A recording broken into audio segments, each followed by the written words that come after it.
ఈ రాష్ట్ర ప్రభుత్వాన్ని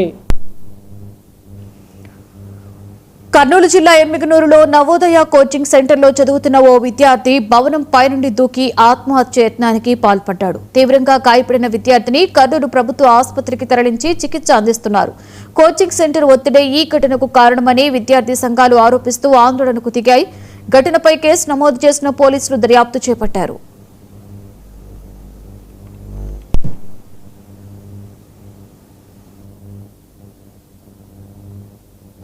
పడంలో కోచింగ్ సెంటర్ నందు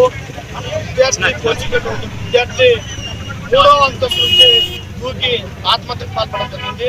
ఈ ఆత్మహత్య గల కారణాలు ఖచ్చితంగా బయట పెట్టాలి. అదేవిధంగా విద్యార్థి మానసికంగా ఒత్తిడి గురై ఈరోజు ఇక్కడ ఈ కోచింగ్ సెంటర్ లో ఒక సబ్జెక్ట్ లాగా వీళ్ళకి ఏర్పాటు చేసి విద్యార్థులు కూడా మానసికంగా గురి చేసే పరిస్థితి కనబడుతుంది.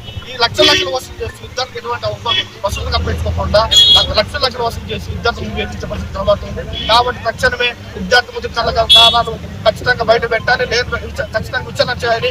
గురు కోచింగ్ సెంటర్ తక్షణమే సీజ్ చేయాలని విద్యార్థి సంఘాలుగా మేము డిమాండ్ చేస్తున్నాం. అదేవిధంగా విద్యార్థులుగా ఆత్మహత్యకు పాల్పడిన విద్యార్థులు కూడా గురు కోచింగ్ యాజమాన్యం కూడా నష్టపరం చెల్లించాలని డిమాండ్ చేస్తున్నాం. నా పేరు మహేంద్ర, పీడిఎస్ జిల్లా ప్రధానికారి. పడంలో గురు కోచింగ్ సెంటర్ నందు సౌత్ కొరియాలో మంత్రి నారా లోకేష్ పర్యటన విజయవంతంగా కొనసాగుతోంది. రెండవ రోజు హోంసాంగ్ హెవీ ఇండస్ట్రీ